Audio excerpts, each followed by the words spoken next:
Le chef de l'État a fait un discours réconciliateur, un discours d'union nationale, de cohésion.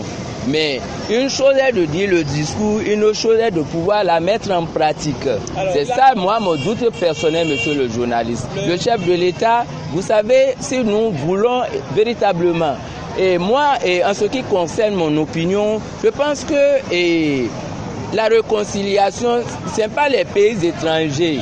Envoyer des émissaires en Côte d'Ivoire, chez Alassane Ouattara, chez Buhari, au Nigeria, Sassou Nguesso, etc., etc.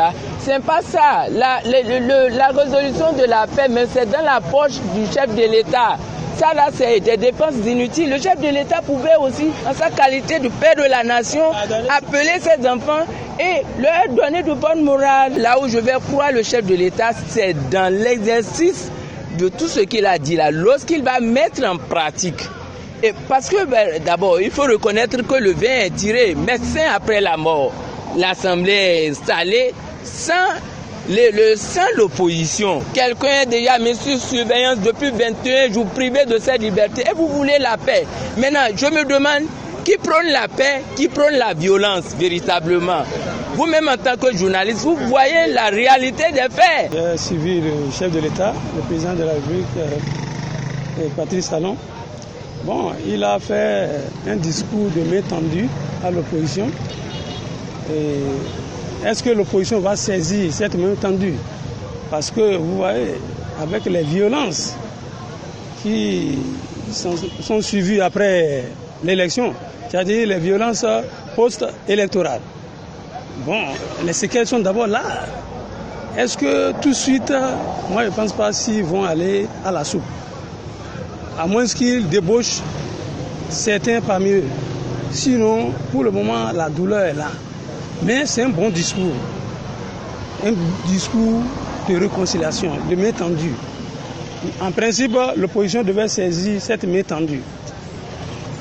Mais la douleur est là. Pour le moment, je ne pense pas s'ils vont saisir cette main tendue. J'ai constaté que le chef de l'État, sa sortie est tardive. Je serais à sa place, je ne m'aurais même pas prononcé dans ce sens. Les gens sont morts depuis plus de 20 ans. Plus de 20 jours. Plus de 20 jours. Depuis les premiers 2 qu'on a assisté aux tensions.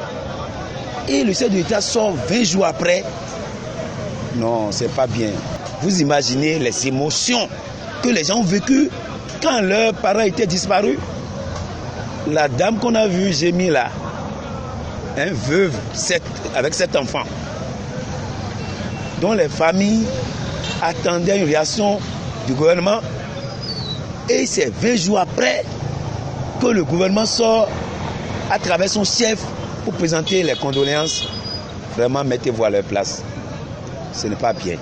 C'est une dette totale chez moi parce que je n'ai pas compris quel est le message que le chef d'État a lancé.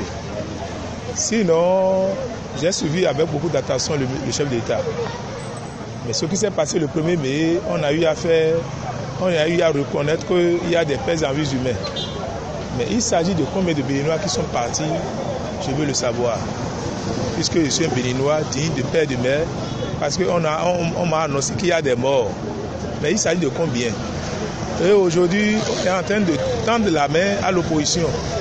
Bon, je pense que si l'opposition accepte cela, bon, tant mieux pour eux.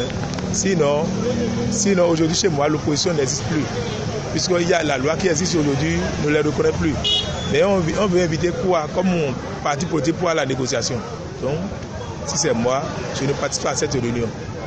Donc le discours d'hier, je suis déçu. Depuis hier nuit, je suis complètement déçu parce que je ne suis pas satisfait.